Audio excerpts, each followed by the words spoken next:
Hi, so just want to make a quick video about the blues, and I think people get a bit confused about, or a bit worried about something which doesn't really worry me, probably because there's something wrong with me, but there's some people make a distinction between a major blues and a dominant blues, and I just want to say that from the point of view of, I think, of bebop practice, I'm not entirely sure that this is a distinction. So I'll just give you an example. If I play Opera Vave by now let's start with Blues for Alice. So Blues for Alice is normally given in I real B or whatever as being F major 7th, D half diminished, A7, D minor, C7, C minor, F7, B flat 7, and so on. These are the changes, right? So it's thought of as a major blues because of that major 7th. But if you listen to the original record, actually what's played is a major triad, actually, from the piano, which is quite common those days. They often play major triads in accompaniment, and Charlie Parker plays like that, right?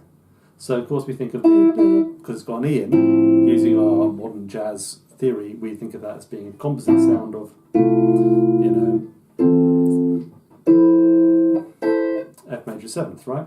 Which of course is kind of true, but then also it kind of isn't, because the accompaniment is only playing F. And if the melody there had instead gone to E flat, Parker wouldn't have had a clash against the accompaniment. So I'll give you another example, which is Opera Vave.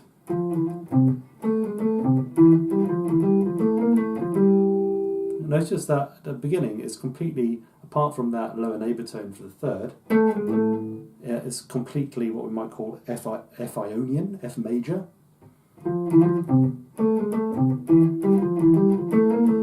So anyway, to get that, we get the E flat. Now, and the reason why I say it's F Ionian and not F mixolydian is that we have this E.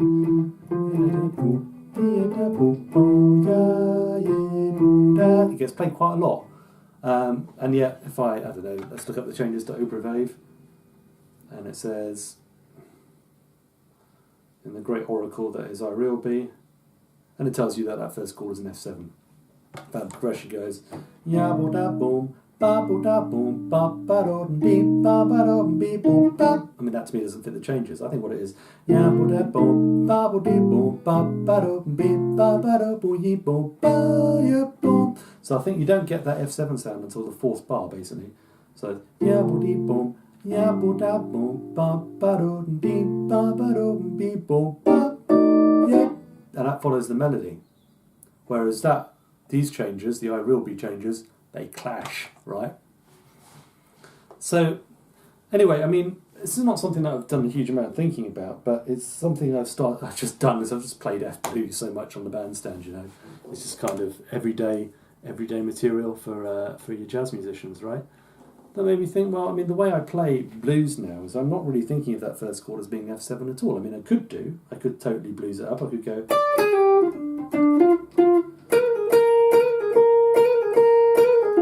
You can do that on anything, really. I mean, it will sound great. It's always an option to play the blues, either the minor blues or the major blues, which would be...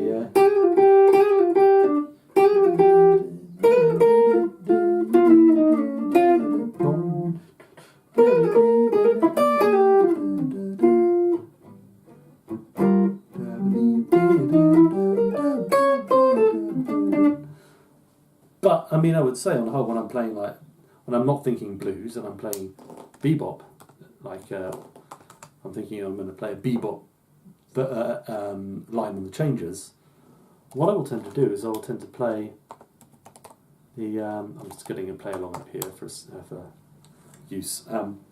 What I will tend to do is I'll tend to play, like, the major 7th freely, so I'll do something like this.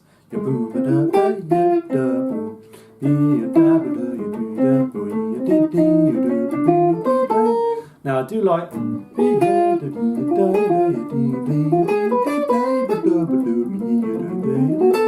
What I do like is the B flat 7 sound on that 4 chord.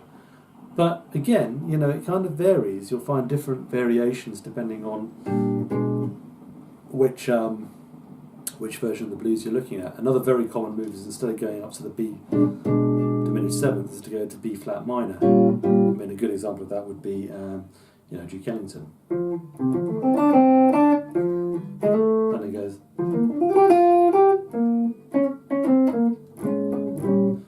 I sing it, ba-ba-da-boom, ba-boom, ba, ba-ba-da-boom, ba-boom, ba, ba-da-ba-da-boom, ba-boom, ba-ba-da-boom, ba-ba-da-boom. It sounds fine, and the reason, you often find people playing flat sixes against that sharp 4 diminished. Sonny Rollins, Lester Young, Charlie Parker, so on and so forth. They all did it, and it sounds great. So my point is that you can freely swap these different changes around. In the case of Blues for Alice, as I mentioned, the first chord is F, triad, and then 2-5-1 into D minor, G7, C minor, F7, and then B flat 7, B flat minor, and then it sounds like it's going to set it up for a long turnaround by getting 3-6, but of course there's these chromatic 2-5s.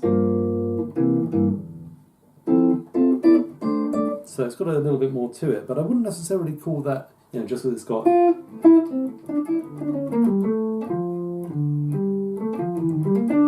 wouldn't say like modally.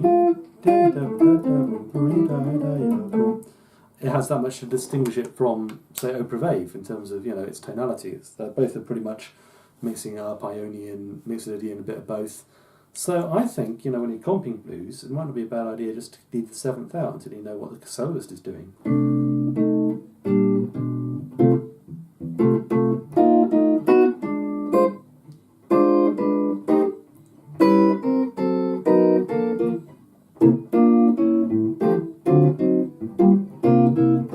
That kind of thing, right? So I'm just using 6, 9, 6 chords, maybe even major triads, and so on. And if they're playing all the funny notes over the top, you don't need to, right? Anyway, I thought I'd top it off by showing how I solo on an F blues. This is straight head F blues.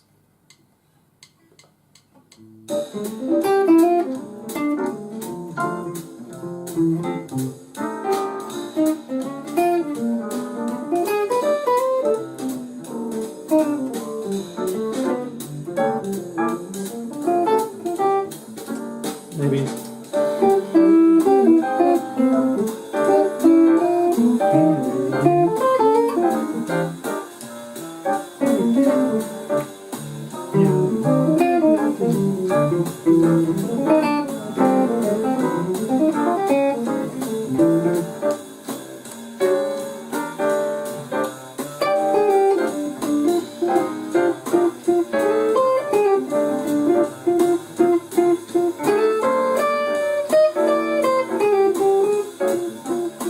Blues for Alice changes.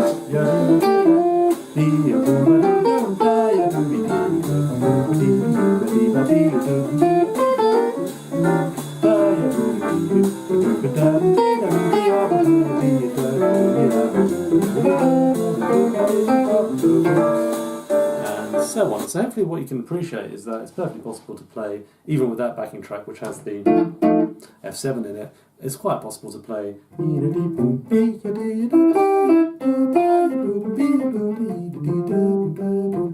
quite possible to play the major 7th over the top. Actually, a really fantastic demonstration of that is Miles Davis playing his solo So Now's the Time, which is another Parker blues. And on it, Miles is pretty much playing, mixing up indiscriminately Lydian dominant tonalities, major, majors, the 7ths, minor 7ths, whatever he wants, against both the F major and the B flat major in the key. And what Dizzy is accompanying, it's Dizzy on piano, Dizzy Gillespie, is accompanying with chords like this, and that, and over the top of it, Miles is just going, playing. I mean, it doesn't play that line, but he plays the Lydian over the top. Check it out; it's online. There's a transcription of it as well, if you don't believe me. So, I mean, that's a sort of extreme example of how you can mix up the modalities, and it's really not that big a deal when it comes to bebop. Now, I would say a little bit later in the history, you get blue note jazz and modal jazz, and everything started to become a little bit more cut and dried. And I think that's when the chords really started to become more kind of dominant in nature. It's like, now you're going to play a dominant chord, and that's the first chord of the blues. But I think back in the sort of bebop days, they were really coming out swing.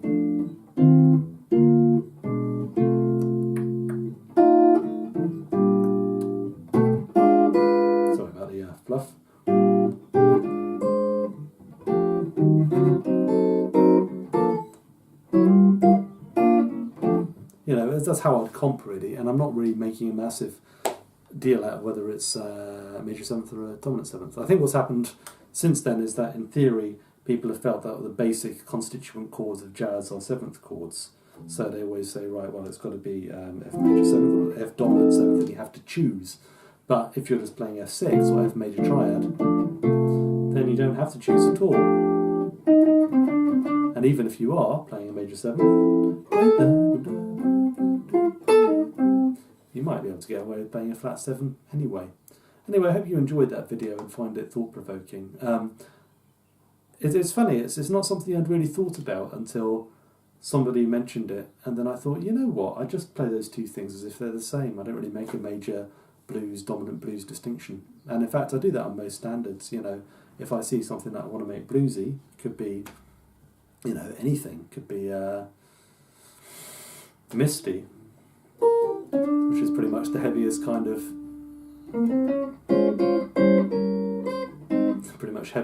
of major seventh sound you get, isn't it?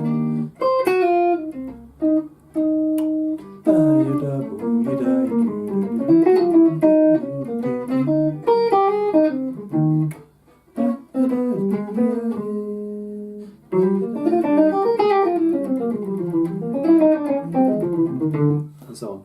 So I mean, what I'm doing now is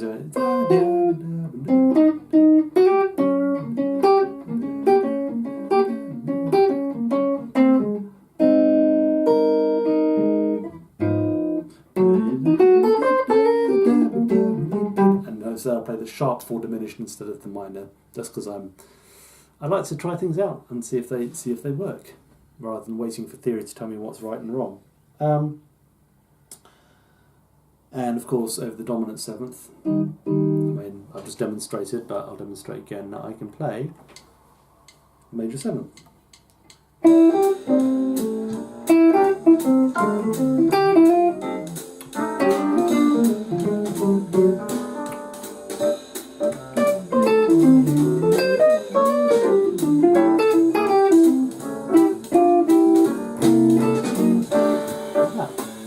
Anyway, I hope you find it interesting, and let me know what you think below. Thanks.